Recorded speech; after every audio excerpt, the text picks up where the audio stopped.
मेरी भाभी के 3 रूप पार्ट 2। मैं हार नहीं मानूंगी। मैं बदला लूंगी, मैं अपना बदला जरूर लूंगी।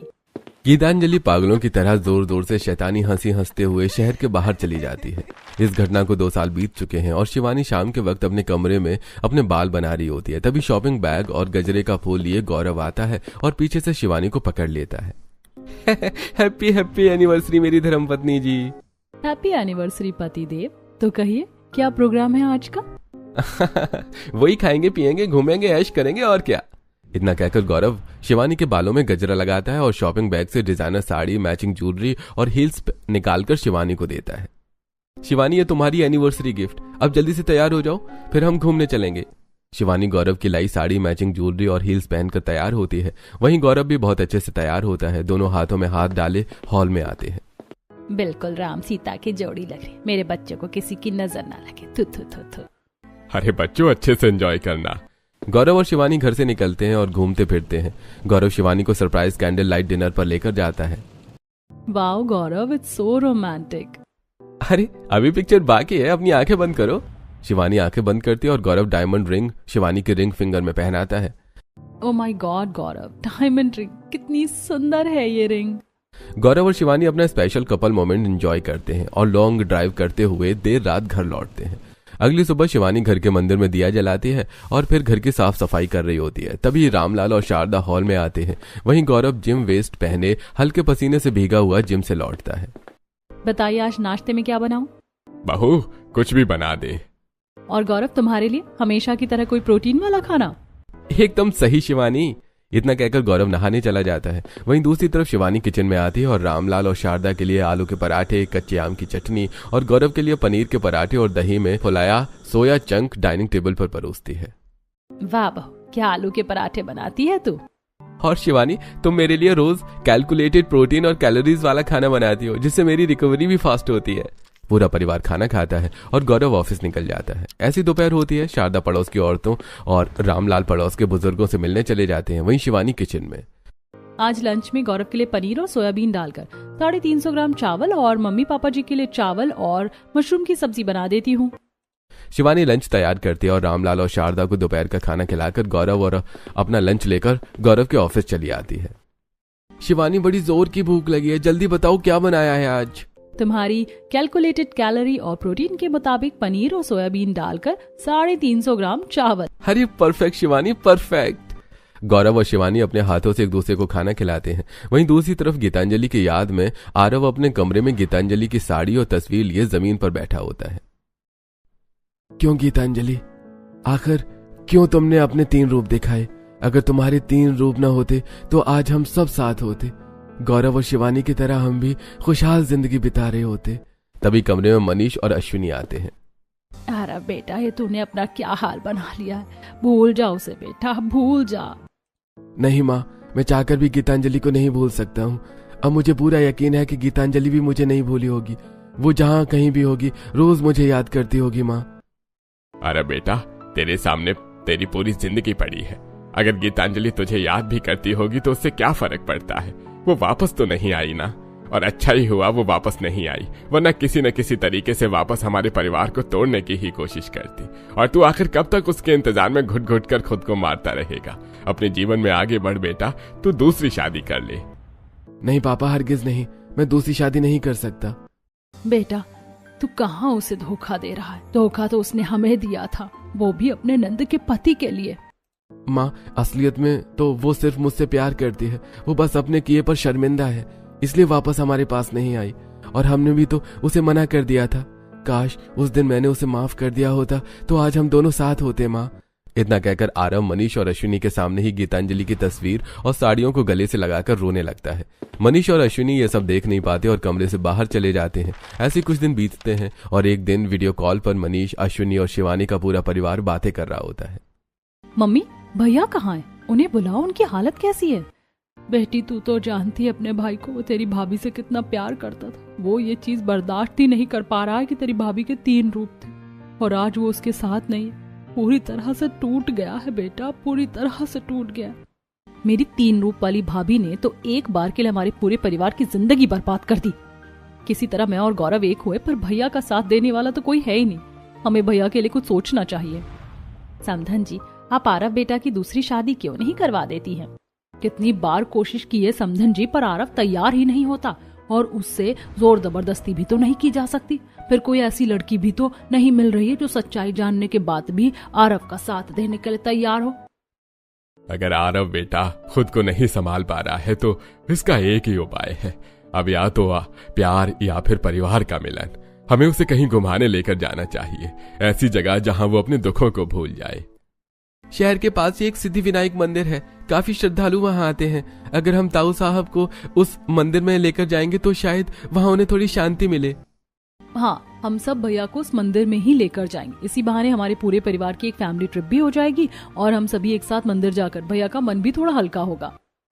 ऐसी रात होती है। आरव, मनीष और अश्विनी के साथ डाइनिंग टेबल पर खाना खा रहा होता है। तभी अश्विनी मनीष को इशारा करती है। अरे बेटा, वो जमाई जी बता रहे थे कि शहर के बाहर एक सिद्धि विनायक जी का मंदिर है, तो तेरी बहन कह रही थी कि हम सभी को वहां दर्शन करने जाना चाहिए। हमने इस रविवार सिद्धि विनायक जाने का प्लान बनाया है। पापा, मुझे कहीं नहीं जाना है। आपको पता है ना, रविवार के दिन मैं अपने कमरे में ही रहता हूँ। नहीं बेटा, तू कब तक खुद को इस तरह खत्म करेगा? तुझे हमारे साथ सिद्धि विनायक चलना ही पड़ेगा। इस रविवार तू खुद को कमरे में बंद नहीं रखेगा। मम्मी क्यों जिद कर रही हो? मैंने कहा ना, मेरा कहीं जाने का मन नहीं करता है। नहीं बेटा, तुझे हमारे साथ चलना ही पड़ेगा, तुझे मेरी कसम। मम्मी, क्या बचपना है तुम्हारा? तुम अब मुझे कसम देकर इमोशनली ब्लैकमेल करके जबरदस्ती कहीं भी लेकर चली जाओगी क्या? बेटा, हम सब बस इतना चाहते हैं कि तू थोड़ा घर से बाहर निकले, अपने परिवार वालों से मिले जुले।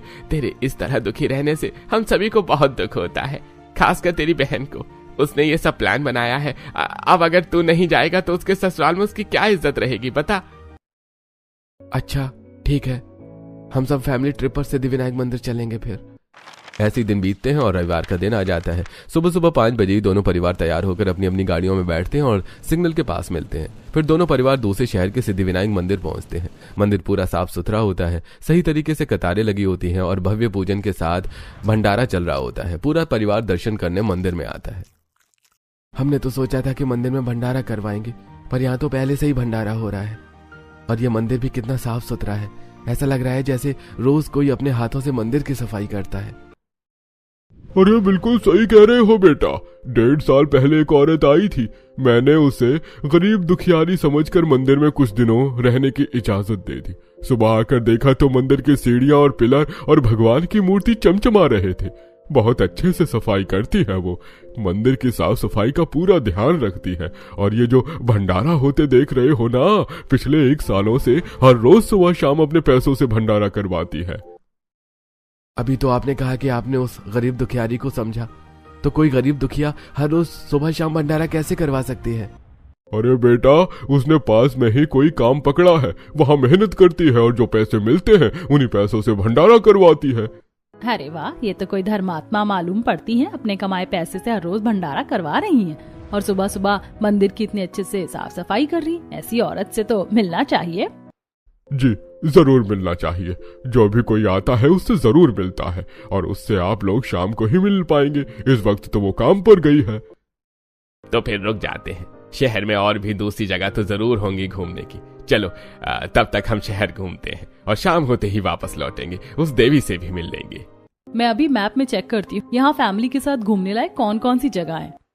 पूरा परिवार अपनी गाड़ियों में बैठकर शहर घूमने निकल जाता है। शाम होते ही पूरा परिवार मंदिर वापस लौटता है और देखता है एक औरत मंदिर की तरफ मुंह करके सीढ़ियों पर दीपक जला रही होती है। पूरा मंदिर दीपकों से जगमगा रहा होता है और पास में ही बड़े चूल्हों पर कुछ लोग भंडारा बना रहे होते हैं। अरे वाह, क्या नजारा है। मंदिर में दिए इस तरह जल रहे हैं जैसे दिवाली हो, और खाना तो ऐसे बन रहा है जैसे होली की दावत बन रही हो। क्यों मुझे ये औरत जानी पहचानी लग रही है? कौन है ये औरत? तभी मंदिर में दिया जला रही औरत दिया जलाते हुए अपना चेहरा परिवार की तरफ करती है, जो और कोई नहीं गीतांजलि होती है। ओम गणपते नमः, ओम गणपते नमः, ओम गणपते नमः। भाभी, मंदिर में? मेरी गीतांजलि यहाँ है। मैं जा रहा हूँ अपनी गीतांजलि के पास। रुक जा बेटा, मत जाओ उस औरत के पास। वो 3 रूप वाली औरत है, सिर्फ दूसरों को दुख देना जानती है। हाँ साली साहब, मत जाइए उनके पास, वो अपनी मीठी मीठी बातों में किसी को भी बहका सकती है। नहीं नहीं, मेरी गीतांजलि ऐसी नहीं है, वो देखिए वो पूरी तरह से बदल चुकी है। नहीं भैया, भाभी ने जो हरकत की थी मुझे नहीं लगता वो बदल सकती हैं। तभी 4 भूखे बच्चे रोते हुए मंदिर के पास आते हैं। अरे बच्चों, तुम चारों रो क्यों रहे हो? हमें बहुत भूख लगी थी, इन दिनों से हमें खाना नहीं मिला है, भूख की वजह से हमारे पेट में दर्द हो रहा है, इसीलिए अब रो रहे हैं। क्या बच्चों, तुम लोग 3 दिन से भूखे हो? भंडारा बनने में तो अभी वक्त है पंडित जी। हाँ हाँ बेटी बोलो। पंडित जी, इन चारों बच्चों को पास के होटल में ले जाइए और पेट भरकर खाना खिलाइएगा। ये लीजिए पैसे। गीतांजलि पंडित जी को पैसे देती है और पंडित चारों बच्चों को लेकर होटल की तरफ चले जाते हैं। तभी सड़क पर एक पति पत्नी लड़ रहे होते हैं। अरे शांत हो जाओ गोमाले, सड़क पर झगड़ा मत करो। क्यों ना करूं मैं सड़क पर झगड़ा? तुम्हारी हिम्मत कैसे हुई मुझे रोकने टोकने की? मुझे जिससे मन करेगा मैं उससे बात करूंगी। क्या जिंदगी भर मैं तुम जैसे निकम्मे के साथ ही रहूंगी जो मेरे छोटे छोटे शौक भी पूरे नहीं कर पाता? कोमल, माना मैं गरीब हूँ, इसका मतलब ये थोड़ा है कि तुम दूसरे मर्दों से बात करोगी। मैं तुम्हारी इच्छाएं पूरी करने की पूरी कोशिश करता हूँ। पूरी तो नहीं कर पाते हो ना? जब तक नहीं पूरी कर पाओगे मैं जिससे मन करेगा उससे बात करूंगी। बिल्कुल गलत कह रही हो बहन। अपने पति को धोखा देना खुद की आत्मा को नीलाम करने जैसा होता है। तुम कौन हो और हमारे बीच में क्यों बोल रही हो? बहन, मैं वो दुखिया हूँ जिसे ये बात समझने में इतनी देर हो गई कि उसका पूरा परिवार उससे दूर हो गया। मैं हाथ जोड़ती हूँ तुमसे, जिंदगी में चाहे कितने भी दुख क्यों ना हो, अपने पति को कभी धोखा मत देना। मेरी बात मानो और अपने पति के साथ खुश रहो। सुना आप लोगों ने गीतांजलि ने क्या कहा? गीतांजलि बदल गई है, उसे अपनी गलती का पछतावा है। हाँ, शायद भाभी बदल गई हैं। शिवानी चलो यहाँ से, मुझे नहीं मिलना इस औरत से। चल बेटा, अगर वो बदल भी गई है तब भी हमारी जिंदगी में उसके लिए कोई जगह नहीं है। आरव और शिवानी को परिवार वाले जबरदस्ती वापस घर लेकर चले आते हैं। रात भर शिवानी और आरव गीतांजलि के बदले रूप के बारे में ही सोच रहे हो। ऐसी रात बीतती है और अगली सुबह आरव और शिवानी अपने परिवार के पास आते हैं और गीतांजलि से मिलने की जिद करते हैं। जिद से परेशान होकर दोनों परिवार आरव के घर पर मिलते हैं। ठीक है, अगर आप लोगों को लगता है कि गीतांजलि बदल गई है तो सबसे पहले मैं उससे बात करने जाऊंगा। पूरा परिवार एक बार फिर मंदिर आता है और गौरव मंदिर की साफ सफाई कर रही गीतांजलि के पास आता है। गीतांजलि, कैसी हो तुम? गौरव, तुम यहाँ? तुमने मुझे माफ कर दिया ना? और मेरे आरव और मेरी नंद ने, उन्होंने मुझे माफ किया या नहीं? अगर उन्होंने मुझे माफ नहीं किया तो उन्हें मत बताना कि मैं यहाँ हूँ। मैंने उनका काफी दिल दुखाया है। वो ठीक तो है ना? लगता है गीतांजलि सच में बदल गई है। हाँ, शांत हो जाओ गीतांजलि, मैं अकेले नहीं, पूरा परिवार तुमसे मिलने आया है। गौरव इशारा करता है और अपनी गाड़ियों से उतरकर पूरा परिवार मंदिर में गीतांजलि के पास आता है। मम्मी जी, नंद जी, आप सभी मुझे माफ कर दीजिए। मैंने आप लोगों का बहुत दिल दुखाया था। और आरव, तुम भी मुझे माफ कर दो, मैंने तुम्हें धोखा दिया था। मेरी गीतांजलि बदल गई है, अब उसके 3 रूप नहीं रहे। मम्मी पापा, अच्छा हुआ आप लोग मुझे यहाँ लेकर आए। अब बस गीतांजलि अपने ससुराल चलो। तुम यहाँ क्या कर रही हो? तुम्हें पता है मैंने तुम्हारे हाथों का खाना कितना मिस किया है। क्या सच में आप लोग मुझे वापस लेकर जाएंगे? भगवान ने मेरी सुन ली। गौरव, मैं भी कुछ दिनों तक अपने मायके में रहना चाहती हूँ। आरव अपने परिवार और शिवानी के साथ गीतांजलि को लेकर घर आता है और सारी रात आरव गीतांजलि से बातें करता है। और अगली सुबह गीतांजलि घर की साफ सफाई करके घर के मंदिर में पूजा करती है, दरवाजे पर दिया जलाती है और पहले की तरह खाना बनाकर डाइनिंग टेबल पर परोसती है। वाह भाभी, आपको अभी भी हमारी पसंद याद है? आपने सबकी पसंद का खाना बनाया है। आप लोगों से दूर होने के बाद मेरे पास और काम ही क्या था? हर रोज मैं आप लोगों के बारे में ही सोचती थी। भाई, मुझे तो यकीन है अपनी बहू पर, मेरी बहू अब सुधर गई है।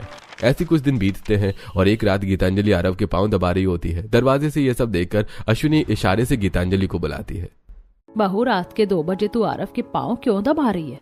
मम्मी जी, आरव मुझसे पाँव नहीं दबाते, इसीलिए जब वो सो जाते हैं तब मैं उनके पाँव दबाती हूँ। वो ऑफिस से पैदल आते हैं ना, इसीलिए उनके पाँव में दर्द रहता है। ऐसा तो सिर्फ मेरी गीतांजलि बहू ही कर सकती है। ऐसे कुछ दिन बीतते हैं। शिवानी अपने ससुराल लौट जाती है और एक शाम गीतांजलि और आरव साथ में घर से निकलते हैं। तभी पड़ोसन कांति, ये देखो, ये अपनी 3 रूप वाली बीवी को वापस लेकर आया है। न जाने इतने सालों तक कहाँ थी करके क्या मतलब है? मंदिर में थी और अब मेरे साथ है। खबरदार जो आप लोगों ने मेरी बीवी के बारे में कुछ उल्टा सीधा कहा तो। ऐसे कुछ दिन बीतते हैं। गीतांजलि अपने प्यार से एक बार फिर घर वालों का दिल जीत लेती है और आज शिवानी गीतांजलि से मिलने आई होती है। वाह भाभी, क्या जोक मारा है आपने। मुझे प्यास लग गई है, मैं थोड़ा पानी लेकर आती हूँ। इतना कहकर शिवानी खड़ी होती है और तुरंत बेहोश होकर गिर जाती है। अरे ये क्या नंद जी, हे भगवान, ये नंद जी बेहोश कैसे हो गए? घर पर कोई नहीं है, मैं इन्हें तुरंत अस्पताल लेकर जाती हूँ। गीतांजलि शिवानी को गोद में उठाती है और सड़क से ऑटो रिक्शा करके शिवानी को अस्पताल पहुंचाती है, जहां डॉक्टर नंदिनी होती है। मुबारक हो, आपकी नंद माँ बनने वाली है। भाभी, मैं माँ बनने वाली हूँ। अरे वाह नंद जी, ये तो बहुत ही खुशी का मौका है। गीतांजलि पूरे अस्पताल में मिठाई बांटती है और ढोल नगाड़े बजवाते हुए शिवानी को घर लेकर आती है, जहां शिवानी के ससुराल वाले भी आए होते हैं। थैंक यू शिवानी, तुमने मुझे दुनिया की सबसे बड़ी खुशी दी है। चल बहू, अब अपने ससुराल चल, मुझे भी तेरे हाथों से सभी पड़ोसनों को लड्डू बंटवाने हैं। शिवानी अपने ससुराल लौट आती है। दोनों परिवारों में खुशियों का माहौल होता है। ऐसे 3 महीने बीतते हैं और अब शिवानी का पेट बाहर आ चुका है। शिवानी किचन में खाना बना रही होती है। ये पेट लेकर खाना बनाना कितना मुश्किल है, पर खाना तो बनाना ही पड़ेगा। मम्मी जी तो कह रही थी कि मैं खाना बना देती हूँ, पर इस उम्र में उनसे खाना बनवाना अच्छा थोड़ी लगता है। इतना कहकर शिवानी दाल में तड़का लगाती है, जिसके धुएं से शिवानी को उल्टियां होने लगती हैं। आवाज सुनकर पूरा परिवार किचन में आता है और शिवानी को संभाल कर हॉल में लेकर आता है। शिवानी बहू, तेरी पहली प्रेगनेंसी है, इसीलिए तेरे लिए चीजें ज्यादा मुश्किल हैं। तुझे किसी की देखभाल की जरूरत है, वरना इससे तेरी तबीयत खराब हो जाएगी। शारदा फोन करके सारी बात शिवानी के मायके वालों को बताती है। अगर देखरेख की जरूरत है तो मेरी नंद की देखरेख करने मैं जाऊंगी। मेरी नंद की देखभाल मुझसे अच्छा कोई नहीं कर सकता। बहू, तू जाएगी अपनी नंद के ससुराल? मम्मी जी, आप लोगों को मुझ पर भरोसा तो है ना? आप लोगों को मुझ पर यकीन तो है ना? अब मैं पहले वाली गीतांजलि नहीं रही हूँ। हाँ बहू, मुझे तुझ पर यकीन है। ठीक है, तू चली जा, वैसे भी तेरी नंद को तेरी जरूरत है। अगले दिन ही गीतांजलि शिवानी के ससुराल आ जाती है। भाभी आ गई आप? अब मुझे कोई तकलीफ नहीं होगी। आप लोग भी घबराइए मत, मैं अब कोई गलत काम नहीं करूंगी। मैं यहाँ बस अपनी नंद का ख्याल रखकर सच्चे दिल से सेवा करना चाहती हूँ। ठीक है बहू, हमें तुझ पर यकीन है। हमने समधन जी से तेरी बहुत तारीफ सुनी है। तो फिर आप लोग थोड़ा इंतजार कीजिए, मैं अभी आप लोगों के लिए दोपहर का खाना बना देती हूँ। गीतांजलि सभी के लिए दोपहर का खाना बनाती है। पूरा परिवार साथ बैठकर खाना खाता है। ऐसे कुछ दिन बीतते हैं। गीतांजलि पूरे घर का काम संभाल लेती है। एक दिन हॉल में शिवानी बार बार अपने कपड़े ठीक कर रही होती है। क्या हुआ नंद जी? मैं कब से देख रही हूँ आप बहुत अनकंफर्टेबल फील कर रही हैं कपड़ों में। भाभी, इन कपड़ों में बहुत गर्मी लग रही है, पता नहीं ये कपड़े टाइट कैसे हो गए। नंद जी, 4 महीने का पेट है आपका, कपड़े तो टाइट होंगे ही, और आपको ऐसे कपड़े नहीं पहनने चाहिए। मैं आपके लिए प्रेगनेंसी में पहनने लायक कपड़े बनाऊंगी। गीतांजलि कुछ मुलायम कपड़ों के पीस लेकर आती है और अपने हाथों से सिलकर शिवानी के लिए ढीले सलवार सूट बनाती है, जिसे पहनकर शिवानी कंफर्टेबल महसूस करती है। अरे वाह, आपने तो बहुत अच्छे कपड़े बनाए हैं शिवानी के लिए। हाँ भाभी, इन कपड़ों में तो बिल्कुल भी गर्मी नहीं लग रही है और काफी आरामदायक भी है। नंद जी, प्रेगनेंसी में हमेशा ढीले कपड़े ही पहनने चाहिए, खासकर जब प्रेगनेंसी गर्मी में हो। ऐसे कुछ दिन बीतते हैं। एक दिन सुबह सुबह शिवानी अपने बिस्तर से उठती है और हील वाली चप्पल पहनकर आगे बढ़ती है। तभी शिवानी डगमगाकर गिरने वाली होती है। तभी गीतांजलि आकर शिवानी को पकड़ लेती है। थैंक यू भाभी, मुझे तो लगा मैं गिर ही गई, आपने ऐन वक्त पर मुझे बचा लिया। नंद जी, आप पागल हैं क्या? आपको जरा भी बुद्धि नहीं है? आपका 4था महीना चल रहा है और आप हील वाली चप्पलें पहन रही है। और जमाई जी, आप भी ध्यान नहीं दे रहे ना? आई एम सॉरी, वो क्या है ना, मेरा बच्चा इस दुनिया में आने वाला है, इसलिए मैं अपने काम पर ज्यादा फोकस कर रहा हूँ। शिवानी का ध्यान ही नहीं रख पा रहा हूँ। अरे इसके लिए तो मैं आई हूँ, पर आप लोग भी थोड़ा सतर्क रहिए। और नंद जी, आपके लिए मैं चप्पल लेकर आऊंगी, आपको वही चप्पल पहनिए, हील वाली चप्पल मत पहनिएगा।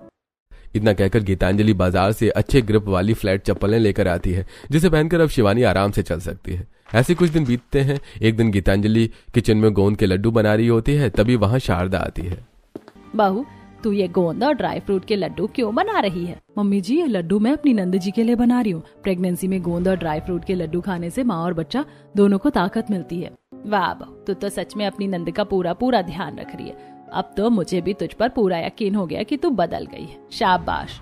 गीतांजलि लड्डू बना रही होती है। वहीं शिवानी घर के बाहर पपीता बेचने आए आदमी से पपीते खरीद कर हॉल में पपीता खाने बैठती है। तभी गोंद के लड्डू लेकर गीतांजलि वहां आ जाती है। नंद जी, ये क्या कर रही हैं आप? क्या हुआ भाभी, मैं तो पपीता खा रही हूँ। वही, क्यों खा रही हैं? आपको इतना भी नहीं पता क्या, प्रेगनेंसी में कोई पपीता नहीं खाता है? हाँ बहू, तुझे इतनी सी बात भी नहीं पता, प्रेगनेंसी में भला कोई पपीता खाता है? सॉरी, वो पपीता वाला आया था और आवाज दे रहा था, पपीता खाइए, हेल्दी होता है, फास्ट बनाइए। तो मुझे लगा पपीता हेल्दी होगा, इसीलिए मैं खाने के लिए ले आई। बहू, तेरे लिए तेरी भाभी ने हेल्दी लड्डू बनाए हैं, तो वही खा। गीतांजलि शिवानी को गोंद और ड्राई फ्रूट्स के लड्डू खिलाती है। ये तो बड़ी टेस्टी है, इन्हें अपने कमरे में रख लीजिए। रोज सुबह शाम 2-2 लड्डू खाया करिए और आपको जो फल खाने चाहिए वो फल मैं लेकर आऊंगी। और हाँ, आज रात से आप रोज दूध भी पीजिएगा। ऐसी रात होती है। गीतांजलि केसर वाला दूध लेकर शिवानी के कमरे में आती है। भाभी मुझे दूध नहीं पसंद, आपको पता है ना, दूध रहने दीजिए, मैं कुछ और पी लूंगी। नहीं नंद जी, अगर आप दूध पिएंगी ना तभी तो आपके पेट में पल रहा बच्चा ताकत पाएगा। अब जल्दी से दूध पीजिए। आपको अपने बच्चे को जल्दी दौड़ते देखना है कि नहीं? हाँ हाँ भाभी, मुझे अपने बच्चे के साथ खूब खेलना है। मेरा प्यारा बच्चा मेरे साथ खेलते हुए कितना प्यारा लगेगा। गीतांजलि अपने हाथों से शिवानी को दूध पिलाती है। वहीं ये सब गौरव देख रहा होता है। ऐसे ही दिन बीतते हैं और एक रात गौरव कमरे में काम कर रहा होता है और शिवानी गहरी नींद में सो रही होती है। तभी कॉफी लेकर गीतांजलि आती है। ये लीजिए जमाई जी, आपके लिए कॉफी। भाभी, इस शिवानी सो रही है, सच बताइए आपके मन में मेरे लिए कोई फीलिंग्स नहीं है ना? क्योंकि मैं नहीं चाहता कि फिर से हमारे परिवार में कोई दिक्कत हो। नहीं जमाई जी, वो तो बस मैं बहक गई थी, पर इतने दिन मंदिर में रहकर मुझे प्यार और परिवार का सही मतलब समझ में आ गया। अब मैं आपको सिर्फ अपनी नंद के पति के रूप में देखती हूँ और कुछ भी नहीं। भाभी को पता है कि मैं गहरी नींद में सो रही हूँ, उसके बाद भी भाभी ने गौरव से कुछ नहीं कहा। इसका मतलब अब भाभी के मन में गौरव के लिए कोई फीलिंग्स नहीं है। ऐसी कुछ दिन बीतते हैं और एक दिन गीतांजलि पूरे परिवार के लिए खाना बनाती है और गौरव के लिए टिफिन पैक करके शिवानी के पास आती है। नंद जी, आज सुबह गौरव अपना लंच लेकर नहीं गए हैं, तो चलिए उन्हें लंच देकर आते हैं। ऐसे भी आप थोड़ा टहल लेंगी। हाँ हाँ भाभी, चलिए। गीतांजलि शिवानी को संभालकर घर के बाहर लाती है और दोनों ऑटो रिक्शा में बैठकर गौरव के ऑफिस पहुंचते हैं। भाभी, मैं और गौरव अकेले लंच नहीं करेंगे, आप भी हमारे साथ लंच कीजिएगा। आप भी चलिए हमारे साथ। इतना कहकर शिवानी गीतांजलि का हाथ पकड़कर गौरव के साथ कैंटीन में ले जाती है। फिर गौरव, शिवानी और गीतांजलि साथ में लंच करते हैं। ऐसे दिन बीतते हैं और शिवानी का 8वां महीना लग जाता है और आज शिवानी गीतांजलि के साथ डॉक्टर नंदिता के पास आई होती है, जहां डॉक्टर नंदिता मशीन में शिवानी को बच्चों के मूवमेंट दिखा रही होती है। देखिए शिवानी जी, आपका बच्चा बिल्कुल स्वस्थ है और कितनी तेजी से हाथ पैर चला रहा है। भाभी देखिए ना, मेरा बच्चा कितना प्यारा लग रहा है। आपका बच्चा बहुत हेल्दी है। कौन ध्यान रखता है आपका? डॉक्टर, मेरी भाभी मेरा ध्यान रखती हैं। वेल डन गीतांजलि जी, आप अपनी नंद का बहुत अच्छे से ध्यान रख रही हैं। डॉक्टर से चेकअप करवाकर गीतांजलि शिवानी को लेकर घर लौट आती है और डॉक्टर की कही सारी बातें सभी को बताती है। अब बहुत जल्द ही मेरा पोता या पोती मेरे हाथों में खेलेंगे। आपके नहीं जी, मेरे हाथों में खेलेंगे, मेरे साथ खेलेंगे। अरे मेरे बच्चे हैं, सबसे ज्यादा तो मेरे साथ खेलेंगे। मैं उन्हें अपने साथ जिम लेकर जाऊंगा और अपनी तरह तगड़ी बॉडी बनवाऊंगा। आपको पता है, हमारा बच्चा रोज किक मारता है और उसके हर किक में मुझे माँ शब्द सुनाई देता है। इतना कहते हुए शिवानी की आंखों में खुशी के आंसू आ जाते हैं। ऐसे ही आज का दिन बीतता है। थैंक यू भाभी, सिर्फ आपकी मेहनत की वजह से हमारा बच्चा इतना हेल्दी है। आप लोग मुझे थैंक यू मत कहिए। जल्दी से घर सजवाइए और मेहमानों और रिश्तेदारों को बुलवाइए। कल ही हम नंद जी की गोद भराई करवाएंगे। बिल्कुल सही कहा तुमने, मैं आज ही रिश्तेदारों को न्योता दे देती हूँ। ठीक है, तो पूरा घर सजाने और मेहमानों के खाने पीने की जिम्मेदारी मेरी। और जमाई जी, आप नंद जी को ले जाइए और एक अच्छी सी सुंदर गोद भराई ड्रेस खरीद लीजिए। ऐसे ही आज का दिन बीतता है। अगले दिन गीतांजलि पूरा घर गोद भराई थीम में सजाती है और घर के एक तरफ खाने की बहुत अच्छी व्यवस्था करती है और शिवानी की गोद भराई में सभी महिला रिश्तेदार आई होती हैं। वाह गीतांजलि बहू, तूने अपनी नंद की गोद भराई के लिए कितने अच्छे से डेकोरेशन किया और खाने की भी बहुत अच्छी खुशबू आ रही है। मेरी गीतांजलि ही है बेस्ट। मेरी अभी गौरव से बात हो रही थी। गौरव बता रहा था कि गीतांजलि शिवानी का बहुत अच्छे से ध्यान रख रही है। बाहू, अब अपनी नंद को लेकर आ, हम गोद भराई शुरू करते हैं।